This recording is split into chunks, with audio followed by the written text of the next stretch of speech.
오늘은 새하늘과 새 땅에서 이런 제목으로 말씀을 나눕니다. 97년도니까 멀지 않는 시간인데요. 미국 대사가 한국에 4년간 임무를 마치고 돌아오신 분이 있습니다. 그분은 제임스 레인이라고 하는 이 대사인데, 조지아 아틀란타에 있는 에모리 대학에서 이제 초빙 교수로 발탁을 했어요. 그래서 학교를 출퇴근하면서 운동 삼아 걸어다니기를 시작을 했습니다. 주택가를 지나가는데 할 일 없이 지나가는 사람만 넋을 잃고 쳐다보는 노인 한 분을 발견하고 다가가서 그분에게 인사를 청하고 교제를 시작을 했습니다. 함께 커피도 나누고 또 그 집의 잔디도 깎아주면서 한 2년 남짓 그렇게 교제를 나눴지요. 어느 날 출근 시간에 보니까 그 할아버지가 안 계세요. 그래서 집에 들어가 봤더니 어젯밤에 세상을 떠났다는 것입니다. 장례식장에 가서 조문을 마치고 돌아섰을 때 한 변호사 젊은 사람이 당신이 제임스 레인이냐고 물었습니다. 그렇다고 했더니 고인께서 편지 한 통을 남기셨습니다. 그래서 뜯어보았죠. 깜짝 놀랐어요. 거기에는 이런 내용이 들어가 있습니다. 당신은 2년 동안 내 집 앞을 지나면서 나의 말벗이 되어준 친구였소. 우리 집들의 잔디도 깎아주고 함께 커피도 나누면서 나의 친밀한 친구 레이니에게 그동안 너무 고마웠어요. 외로운 나에게 당신은 말벗이 되어주어서 너무 감사해요. 부족하지만 나의 모든 유산을 당신에게 남깁니다. 얼마를 남긴 줄 아세요? 25만 불도 아니고 250만 불도 아니고 2,500만 불도 아니고 25억 불을 남겼어요. 그리고 코카콜라의 주식의 지분 5%를 유산으로 남겨줬어요. 그분이 코카콜라의 CEO를 지냈던 분이었습니다. 아무런 가족도 그리고 이웃도 없는 외로운 노인 한 사람을 참 살갑게 섬기면서 그에게 복음도 전하고, 그런 관계로 여러분 25억 불과 주식의 5%를 유산으로 받았어요. 로또 살 필요 없습니다, 여러분. 뉴욕에는 이름 없는 무명의 부자들이 수두룩해요. 그러니까 로또 사지 말고 이제 홀로 계시는 노인들이 어디 계시는지 부지런히 찾으시기를 바랍니다. 물론 그분들을 가까이 섬기다가 때로는 이불도 못 얻을 수도 있어요. 그러나 우리의 목적은 유산을 받는 게 아니에요. 이 땅에서 받지 못하면 하나님께서 이 엄청난 하늘의 유업으로 여러분에게 챙겨주실 줄을 믿습니다. 이 25억 불을 받은 제임스 레인은 그 돈 가지고 뭘 했게요? 그가 강사로 나가던 에모리 대학에 발전 기금으로 다 기증을 했어요. 대학은 너무 기뻤죠. 그래서 이 무명의 교수를 에모리 대학의 총장으로 초빙을 해서 영예를 누리는 그 특권도 함께 받았습니다. 여러분, 한 사람을 구원하는 것은 온 세상을 구원한다. 탈무드에도 나온 이야기고요. 신들러 리스트에서 유대인들이 그들의 금리빨을 뽑아가지고 자기들의 생명의 은인이었던 그 신들러에게 반지를 만들어주고 거기에 새겼던 것이죠. 당신은 우리들을 1,100명을 구하셨습니다. 한 사람을 구하는 것이 온 세상을 구하는 것입니다. 다니엘서 12장에도 보면은 많은 사람을 옳은 대로 돌아오게 한 자는 다 같이 별과 같이 영원토록 빛나리라. 우리가 지난 주일부터 태신자 품기를 시작을 했습니다. 1차적으로 80명의 교우들이 참여하셨어요. 우리 작년 교우들 4분의 1에 해당되는 숫자예요. 그분들이 무려 180명, 190명의 태신자들을 잉태하신 겁니다.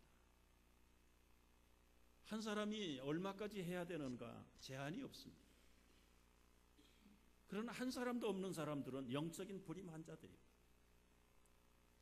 우리가 왜 때로는 얼굴도 모르고, 여러분 앞에 붙어 있는 거 보십시오. 어떤 데는 2층 집 총각 있죠? 맥도날드에서 만난 부부들도 있습니다. 아직은 이름 몰라요. 그분들의 동의를 구할 수 없어요.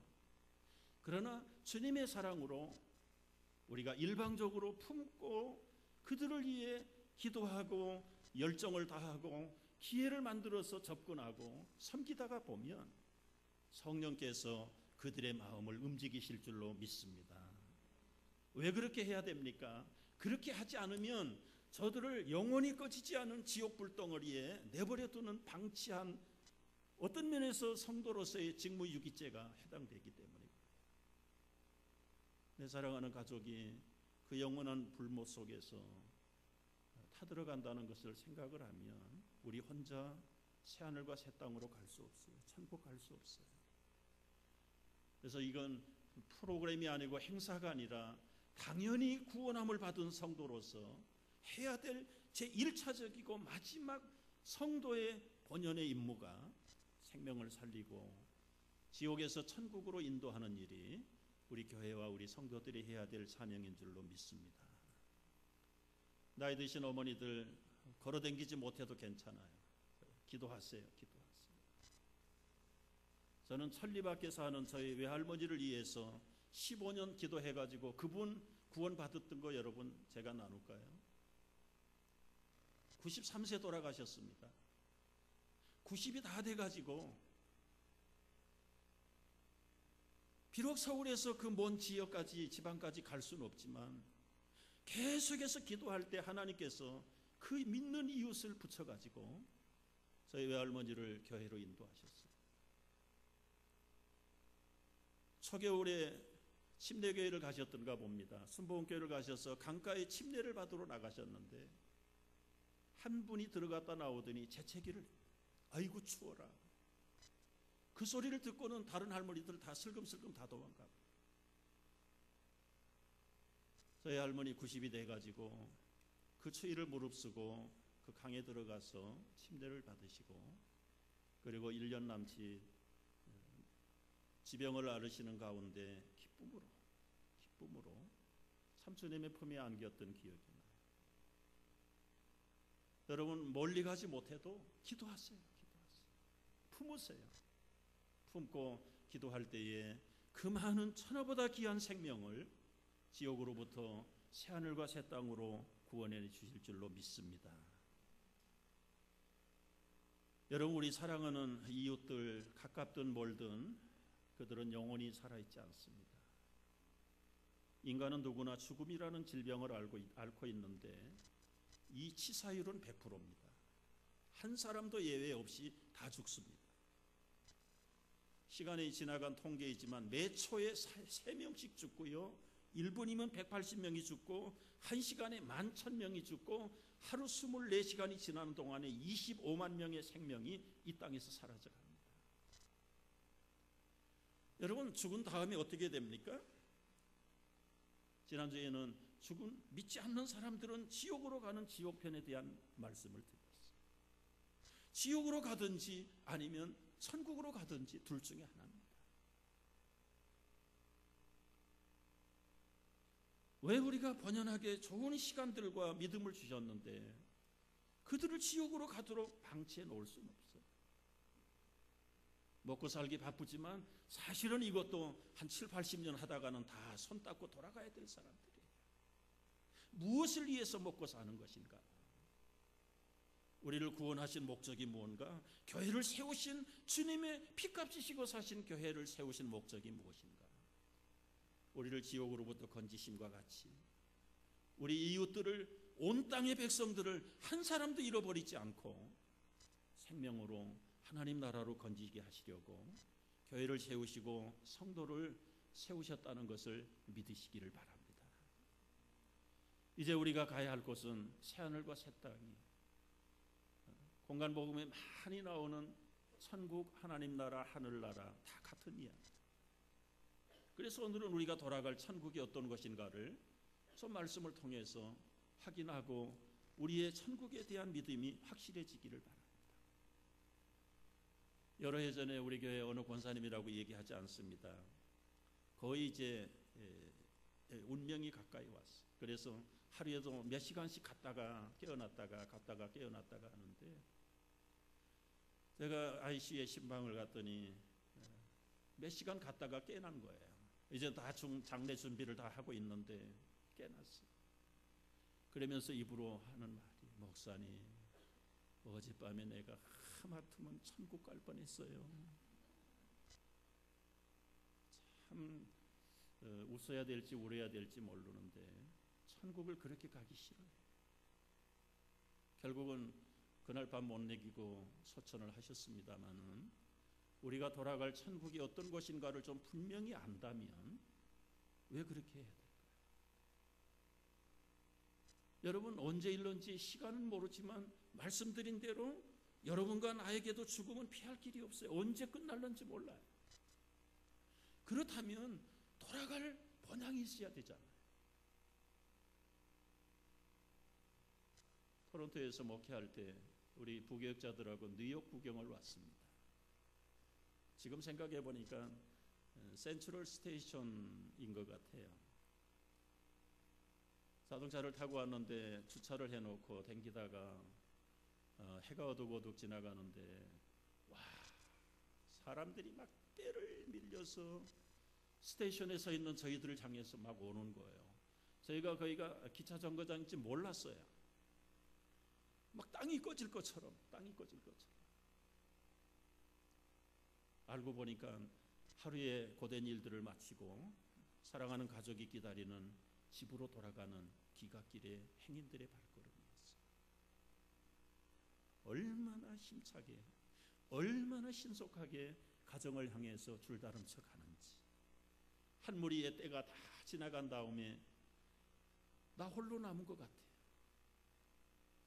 집은 비록 토론토에 있지만 오늘 밤은 집에 가지 못해요. 그때 제가 생각을 해봤어요. 고된 일 마치고 집으로 돌아가는, 사랑하는 가족들이 있는 가정으로 돌아가는 저들의 발걸음에 힘이 돌아갈 곳이 없는 여행자의 걸음은 순간적으로 얼마나 외로운지. 여러분, 우리가 천국의 본향에 대한 확신이 없고 돌아갈 본향이 없다면 거기에 비하겠습니까? 우리가 돌아갈 본향이 어떤 것인지 오늘 분명하게 말씀을 통해서 깨닫는 시간이 되면 좋겠어요. 천국을 갔다 온 사람, 지옥을 경험하고 온 사람, 죽었다가 깨어난 사람, 그래서 그분들의 체험담과 경험을 책으로 모아놓은 것들이요, 수십 권 됩니다. 수십 권. 다 허구한 얘기한 거 아니에요. 다 공통적인 얘기하고 하나같이 정말 천국이 지옥이 과연 실존하고 있구나. 기회가 되면 여러분 그런 책을 한 번씩 읽어두면 좋아요. 그러나 우리가 냉철하게 한번 생각을 해보자고요. 그분들의 체험이나 경험을 저희가 경시하거나 무시하고 하자는 얘기는 아니에요.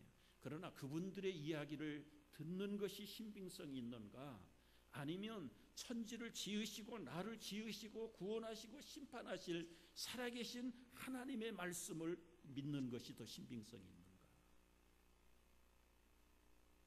우리는 성령이, 그리고 예수님이, 하나님이 가르쳐 주신 당신의 나라 천국이 더 우리는 확실해져야 되고 신빙성이 있는 근거가 되는 줄로 합니다. 그 근거 있는, 신빙성 있는 하나님 말씀 가운데 천국은 어떤 것인가 많이 얘기할 수 있지만 세 가지만 이야기합니다. 첫째는 천국은 분명한 공간을 가지고 있다. 공간. 어떤 관념 속에 가는 것이 아니고 저 피안의 세계로 그냥 끝없이 흘러가는 것이 아니야. 구체적인 공간 안에 천국이 마련되어 있다. 예수님이 말씀하셔서 그곳을 거처라고 말씀하셨고, 그곳에 많은 방들이 있고 맨션이다, 소소라는 말로 요한복음 14장에서 말씀을 하고 있어요. 두려워 말라, 근심하지 말라. 나를 믿으니, 하나님을 믿으니 나를 또 믿으라. 내 아버지 집에 거할 곳이 많다. 킹제임스 버전에 보면은 House has many manors, 저택들이 질비하다.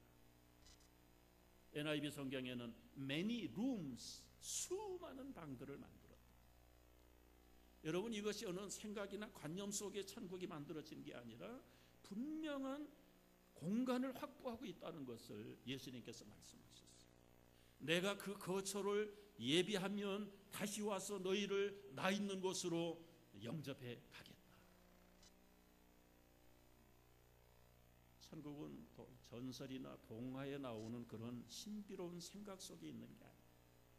여러분, 천국에 내 마음에 있다. 마음도 믿을 거 없어요. 마음이 어디 있나요? 죽으면 마음이 어디 있나요? 그 마음이 어디로 가나요? 분명히 천국은 시간과 공간 속에 존재한다. 오늘 21장 16절 이하를 보면은 그 천국을 성의 모양으로 비유하면서 천사가 그 성의 크기를 쟀어요. 12,000 스타디온이다. 길이도 넓이도 높이도. 그 예루살렘 천국의 성이 12,000 스타디온인데 한 스타디온이 185m입니다. 12,000 곱하기 185m를 곱하니까 22,200km. 이걸 마일로 따져보니까 1,500마일, 1,600마일 정도 됩니다. 그러니까 이 크기가 1,500마일, 저쪽이 1,500마일, 높이가 1,500마일. 우리는 이게 상상이 안 되는데 이해를 쉽게 하기 위해서는 중국 땅의 60% 정도의 크기다. 인디아 나라하고 거의 비슷하다. 에게게 천국이 그거밖에 안 돼. 그렇게 또 따지는 사람이. 그래 여러분, 특별히 요한계시록은 이 숫자나 이 단어들을 문자적으로 해석하는 방법도 있지만 그 영적인 의미의 해석이 더 무궁무진한 거예요. 12,000 스타디온이라고 하는 것은 12 곱하기 1000이에요. 10이라는 것과 이 10, 100, 1000이라는 숫자는 충족수, 완전수입니다. 완전수. 그래서 이 완전한 숫자에다가 완전한 숫자를 합한 그 크기가 하나님 나라의 천국의 크기다. 어떤 분들은 그런 얘기를 해요. 죽은 사람을 죽기 전에 체중을 달아보고 숨이 딱 끊어졌을 때 직후에 달아봤더니 100사람, 1000사람, 수천 사람을 달아봤는데 우연이냐 공교롭게도 일치하냐 21g이 모자라다는 거예요. 누구나 할 것 없이 숨 쉬고 있을 때 하고 숨이 끊어진 다음에 누구든지 예외 없이 21g이 모자라다. 그래서 영혼의 무게가 21g이다. 참 신비한 것도 연구를 했는데 여러분, 우리는 그 신비한 통계가 필연이든 우연이든 간에 그렇게 중요한 건 아닙니다. 분명한 것은 영혼은 있고 천국과 지옥이 존재한다는 사실을 우리는 잊지 않기를 바랍니다. 두 번째, 이 천국은 분명하게 구체적인 장소를 가지고 있고 또 하나는 오늘 1절 말씀에 보니까 새하늘과 새 땅이라는 말로 설명을 하고 있습니다. 또 내가 보니 새하늘과 새 땅을 보니 처음 하늘과 처음 땅이 없어졌다. 바다도 다시 있지 않더라.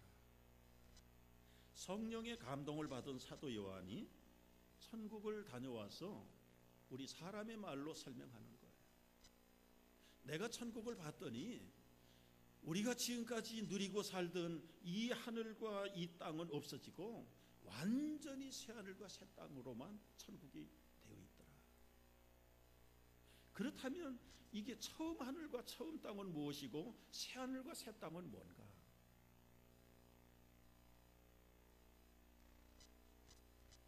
여러분, 여기 아담이 타락하기 전에 에덴 동산에 있었던 하늘은 처음 하늘이에요. 그리고 에덴 동산도 처음 땅이에요. 그 처음 하늘과 처음 땅에는 사탄도 없었습니다. 그리고 그 땅이 얼마나 기름지고 그저 오곡 실과가 주렁주렁 열리는 기름진 땅. 봄, 여름, 가을이 없습니다. 더위가 추위가 없습니다. 폭풍이 없고 토네이도가 없고 지진이 없는 땅입니다. 그런데 아담과 하와가 하나님을 배신하고 불순종하고 타락할 때 하늘이 타락하고 땅이 타락했습니다. 이제는 더 이상 새하늘과 새 땅이 아닙니다. 하늘에는 뭐가 존재합니까? 공중에 권세 잡은 사탄들이 그 공중에 우글거리는 것이 우리가 살고 있는 지금 하늘입니다. 그 하늘의 마귀 사탄들이 땅에 사는 사람들까지 포로해서 자기들의 파멸의 수하에 넣기를 안간힘을 쓰고 있는 시대가 우리가 살고 있는 이 처음 땅과 처음 하늘의 현주소입니다. 땅은 가시와 엉겅퀴를 내고 지진이 일어나고 해일이 일어나고 제약으로 간영한 바다가 다 사라졌습니다. 바다라는 것은 여러분 오션, 대양을 말하는 게 아니에요. 성경에서 바다라고 얘기할 때는 이 죄악이 간영하게 덮은 아주 넓은 세상이 바다라는 표현으로 계시록에 나와 있는 겁니다. 이 타락한 하늘과 이 바다 같은 세상에서 온갖 사상과 철학과 종교의 짐승들이 나타나고 괴물들이 나타나서 마지막 때에 하늘의 택한 백성들까지 공격을 하는 것이 우리가 지금 살고 있는 마지막 시대의 모습입니다. 천국을 보고 새하늘과 새 땅이라고 말할 때 이런 공중의 권세 잡은 사탄이 다 사라지고 이 땅의 모든 타락한 자연환경이 제대로 원래의 자리를 차지하고 그동안 지진이 나서 갈라졌던 섬들이 제자리에 와서 다 붙습니다. 원래 창조의 모습으로 다 회복된다고 했습니다. 언제 이런 일들이 벌어집니까? 예수님이 공중에 재림하실 때 어떤 일들이 벌어집니까? 무덤에 잠자는 성도들이 먼저 부활의 신령한 몸으로 일어납니다. 살아있는 지상에 있는 성도들이 공중으로 들림을 받고 공중에서 혼인잔치를 벌이게 됩니다. 그 순간 이 땅은 어떤 현상이 벌어질까요? 오늘 계시록 6장 12절 말씀과 연결을 해보면 성도들이 다 들림을 받은 그 순간에 이 땅에서는 여섯째 인을 떼게 되는데 큰 지진이 나며 해가 검은 털로 짠 상복같이, 옛날 성경은 총담같이 어두워지고 온통 달이 핏빛으로 변하고 하늘의 별들과 무화과 나무가 대풍에 흔들려서 설익은 열매가 떨어지는 것 같이 땅에 떨어지는데 하늘, 주위에서 보십시오.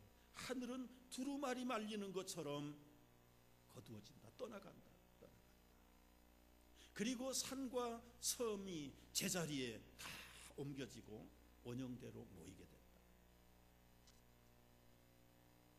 여러분, 지구가 한 판으로 되어 있었는데 큰 빅뱅을 통해서 5대양 6대지로 갈라졌다 그러잖아요. 모자이크 맞추듯이 이렇게 갖다가 맞추면 지금도 다 맞잖아요. 그게 다 허무한 일들이 아닙니다. 우연히 되어진 일들이 아닙니다. 그것이 결국은 처음 하늘과 처음 땅, 죄악으로 폐괴한 이 땅의 모습들입니다. 근데 하늘이 두루마리처럼 말려버릴 때 베드로 사도에게도 영감을 받아서 똑같은 말씀을 기록했는데요. 베드로후서 3장을 보십시오. 한번 같이 읽어보지요.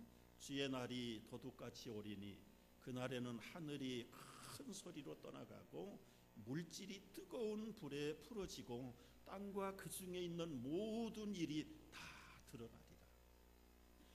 여러분, 하늘이 종이축을 걷어서 치워버릴 때에 어떻게 된다고 그랬어요?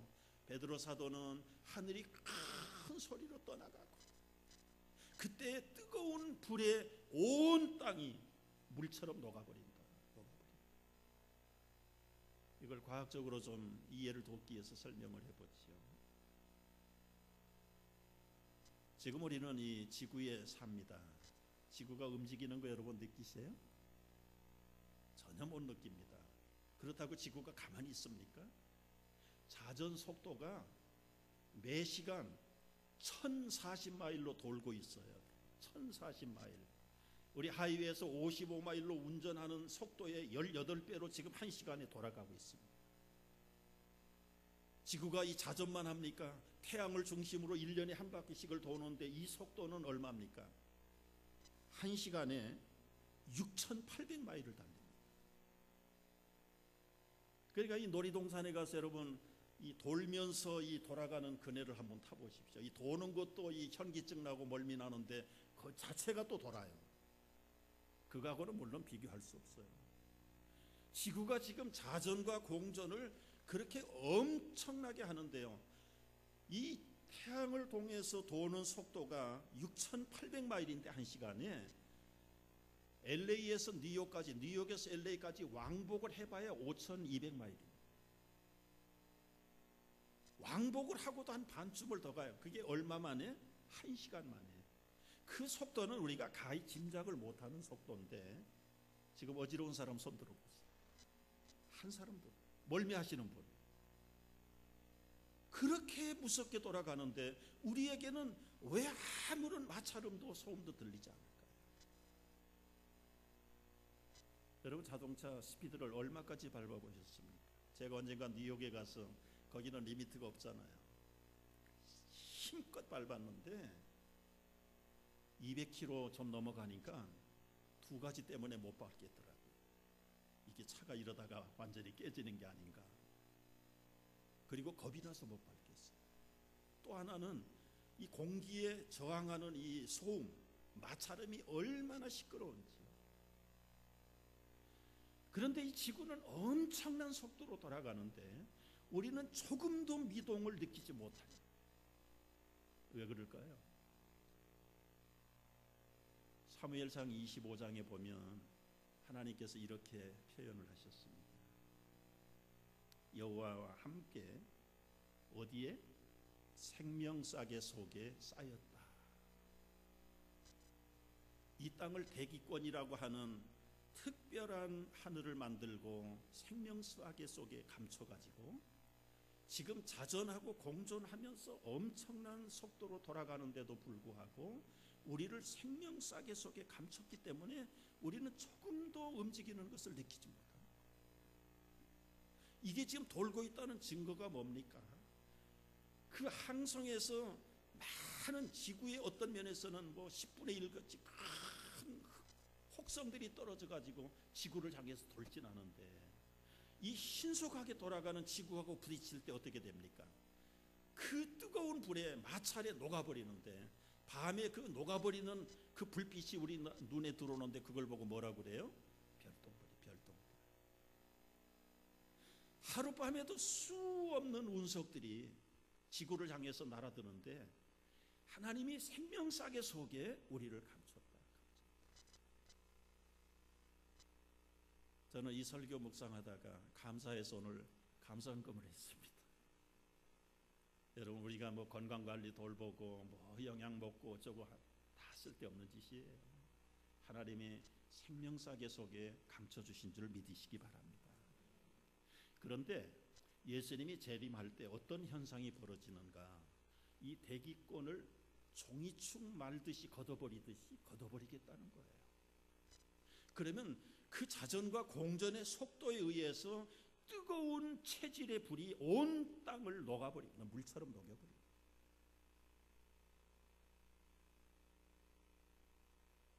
그 녹아버린 것이 처음 하늘과 처음 땅, 공중에 권세 잡은 자들도, 그리고 악한 영들도, 사탄도, 귀신도, 이 땅에 타락한 모든 영적인 존재들은 다 쓸어버려요. 다 녹여버려요. 그리고 거기에 새로운 예루살렘을, 새하늘과 새 땅의 예루살렘 성을 건설하는. 아까 천국이 공간이라고 말했죠. 오늘 2절 말씀을 보십시오. 또 내가 봄에 거룩한 성 새 예루살렘이 하나님께로부터 하늘에서 내려온다. 여러분, 이 천국이 뭐 저 구름 너머 피 안의 세계 어디로 가는 거 아닙니다. 저는 믿기를 이 땅을 정화하고 원래의 새하늘과 새 땅 되었던 에덴 동산, 죄인들이 쫓겨났던 신라곤을 복락곤으로 만드는 과정이라고 생각합니다. 그래서 우리가 이 땅을 거룩하게 지켜야 될 의무가 있고, 하나님의 나라의 거룩한 백성이 되기 위해서 우리는 끝까지 새하늘과 새 땅을 사모하고 새 예루살렘 천국을 사모하고 지켜나갈 필요가 있다는 것이죠. 천국의 다른 별명은 새 예루살렘입니다. 내가 보니 거룩한 성 새 예루살렘이 하나님께로부터 하늘에서 내려오더라. 여러분이 예루살렘 할 때 새 자가 붙었어요. 예루살렘 하면은 이스라엘의 수도입니다. 공간과 시간 밖에 계시던 하나님께서 이 지구상에 있는 백성들을 구원하시기 위해서 첫 번째로 접촉한 민족이 아브라함이고 그의 후손이 유대인들이 된 거예요. 이스라엘 백성이 된 거예요. 그들이 사는 수도가 예루살렘인 거예요. 하나님이 많은 민족들 가운데 시간과 공간 속에 들어오시다 보니까 아브라함을 만났고 이스라엘과 유대 민족과 예루살렘을 당신의 지상의 나라로 세우시기를 원하신 계획을 가지고 그 민족들을 선택한 거예요. 그러나 결과는 무엇입니까? 그들이 하나님과 배교하고 배신하고 불순종하는 가운데 하나님이 많이 상심하셨어요. 이 땅에는 완전한 예루살렘을 세울 수가 없고 새 예루살렘을 세워야 되겠다.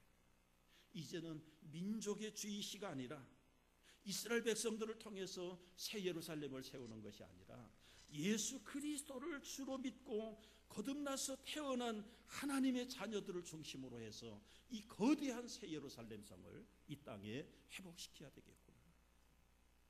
그게 천국의 새로운 속성입니다. 이 새 예루살렘에는 민족을 초월합니다. 남녀의 성차별이 없습니다. 신분의 노곤하심이 없습니다. 유식의 유무식이 없습니다. 누구나 어느 민족이든지 어떤 상황이 있을지라도 예수 어린 양을 구주로 섬기고 하늘의 아버지를 아버지라고 고백하는 자들에게는 새 예루살렘의 시민권을 주시는 줄을 믿으시기 바랍니다.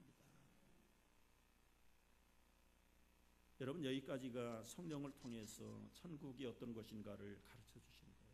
천국은 어떤 관념 속에 있는 것이 아니라 분명한 공간을 가지고 있고, 그리고 새하늘과 새 땅이다. 거기는 죄가 없고, 그리고 더 이상 이제는 하나님이 통치하시는 하나님의 도성 새 예루살렘이다. 그렇다면 그 천국은 어떻게 생겼을까요? 건축 재료는 뭘까요? 오늘 우리 19절 말씀부터 보면은 12보석의 이름들이 나옵니다. 저는 보석에 별로 조예가 없는 사람인데 여러분 한번 조예가 있어도 이 12가지 보석들 가운데 몇 가지나 알고 있을까 궁금하기도 해요. 몇 가지 아는 거 그저 자스퍼, 그 다음에 사파이어, 토파스, 크리스탈, 그런 정도만 그저 우리가 기회. 보니까 어떤 분은 다이아몬드는 없네. 다이아몬드는 값어치가 없어서 천국에서 건축 재료로도 쓰지 않는 거예요. 여러분, 그거 하나 얻어 끼었다고 세상에 행복해요? 그럴 거 할 거 없어. 거기서는 담을 쌀 때 다이아몬드는 쳐주지도 않아요. 물론 옛날 2000년 전에 시대 사람들에게는 다이아몬드는 보석이 아니었기 때문에 그렇습니다. 여기 12가지 보석이 갖고 있는 의미가 무엇입니까? 꽃에도 꽃말이 있는 것처럼 하나님이 우리에게 가르치시려고 하는 이 12보석의 의미는 그 보석이 담고 있는 미닝이 중요한 거예요. 여러분, 보석이라는 사람도 얼마나 많아요. 그런데 여기서 인간의 말로 이해할 수 있고 설명할 수 있는 다른 방법이 없어요. 보석 종류를 빼놓고는 얼마나 아름답고 얼마나 우아하고 얼마나 찬란하고 얼마나 거룩하고 얼마나 청순하고 신성한가에 대해서 사람의 말로 설명이 안 되니까 특징을 가지고 있는 보석들을 동원해 가지고 천국의 성을 얘기하고 있는 거예요.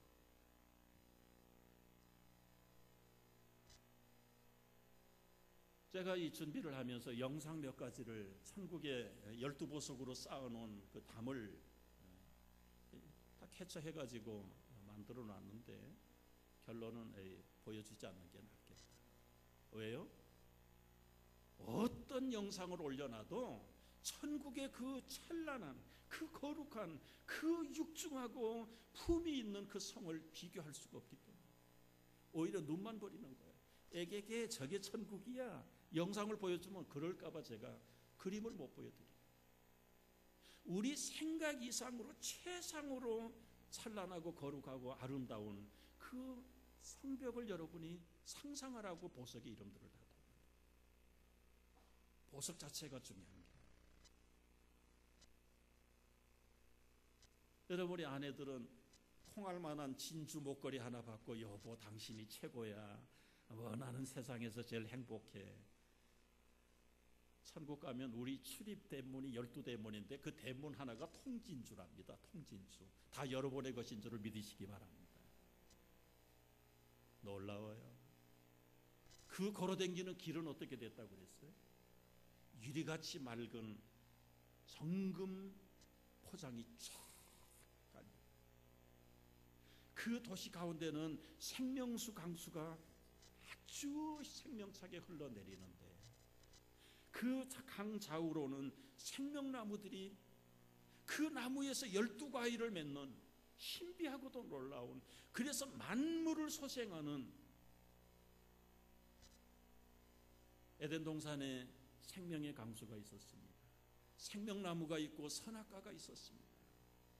잃어버렸던 그 신라곤이 이제는 새하늘과 새 땅, 새 예루살렘에서 천국에서 회복될 줄로 믿습니다. 천국에 없는 것 3가지가 있습니다.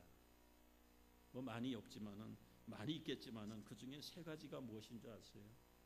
더 이상 성전이 없어요. 성전은 여러분 구약 시대부터 신약 교회 때까지 계속해서 성전 중심으로 왔습니다. 하나의 어떤 그 경배하는 집이었습니다. 거기에 하나님의 임재가 계시는 곳이고 성전에 가서 하나님을 만나는데 이제는 천국에서는 이 눈으로 보이는 이 예배당 성전이 없어요. 왜요? 하나님이 성전이시고 어린 양 자체가 성전이 돼서 우리가 그 어린 양 안에 있는지 그분이 우리 안에 있는지 우리는 하나가 돼서 몰라요. 하나가 돼버려요. 더 이상은 성전이 필요가 없어요. 두 번째 없는 것은 해와 달이 필요가 없어요. 하나님의 보좌에서 빛이 발산하는데 어린 양 예수 그리스도로부터 빛이 발산하는데 그 빛이 태양을 어둡게 만들어버리고 쓸모없이 만들어버리는 엄청난 빛의 근원이 어린 양 보좌로부터 하나님으로부터 흘러요. 따라서 여러분 해가 없고 달이 없다는 것은 낮과 밤이 없어진 거예요. 낮은 우리가 알겠는데 밤은 대부분 다 저주와 그리고 두려움과 공포를 나타내는 시간들입니다. 이제 음흉한 것들과 무서움과 두려움들이 그 나라에서는 찾아볼 수가 없고 낮이라고 할 때는 언제나 생기발랄하고 아주 왕성한 기분 좋은 시간대가 낮이가. 또 하나 없는 것이 있습니다. 고통이 없습니다. 눈물이 없습니다. 그 눈의 눈물을 다 씻겼습니다. 사망이 없습니다. 애통하는 것이 없습니다. 통곡하는 슬퍼할 일이 없고 아픈 일이 없습니다. 이것들은 다 처음 하늘과 처음 땅에서 우리가 겪고 있는 것들인데 거기서는 전혀 슬픔도 죽음도 고통도 해처럼 해보다 더 빛난 어린 양의 보좌로부터 하나님의 보좌로부터 비치는 그 즐거움과 그 놀라운 생명력 속에서 아름답다 저 동산 우리 함께 가보자. 백합화 피고 주님의 향기 온 구석구석을 돌려 비칠 때 우리는 뭘 합니까? 우리가 주님이고 주님이 우리예요. 그래서 주님과 더불어 우리는 왕노릇 세세무궁토록 기쁨의 극치로 찬양을 하면서 할렐루야 할렐루야 찬양의 극치로 인생을 살아가는 것이죠. 여러분 어떤 분들은 찬양도 오늘 해필이면 5절짜리를 골랐어 지겨워합니다. 어떤 분이 저 중국 지하교회 갔더니 찬송을 부르는데 99절까지 있더래. 99절. 한국에서 믿음 좋다고 선교하러 간 이 성도가 겨우 99절 따라 했는데 이제 다시 한번 부릅시다. 아주 죽는 줄 알았대. 죽는 줄 알았어. 여러분, 마지 못해서 부르는 게 찬송이 아닙니다. 사실은 찬송의 실제는 좀 제가 생각나는 단어가 없어서 그러는데요, 엑스타시예요. 엑스타시. 판타스틱해. 환상 가운데 들어가는 거예요. 찬송하면서 두리번거리고 찬송하면서 딴 생각하고, 그건 진짜 찬송이 아닙니다. 완전히 어린 양과 하나님과 내가 하나가 돼가지고 내가 몸 밖에 있는지 그분이 몸 안에 있는지 알 수 없어서 너무너무 기쁜데, 그 찬송의 스탑이 언제일까요? 영원토록 세세무궁토록. 걱정이 없고 눈물이 없고 아픔이 없고 절망이 없고 슬픔이 없는 그 땅에서, 어둠이 없는 그 땅에서, 죄가 없는 그곳에서 새하늘과 새 땅에서 우리는 영원히 살아야 되지 않겠어요?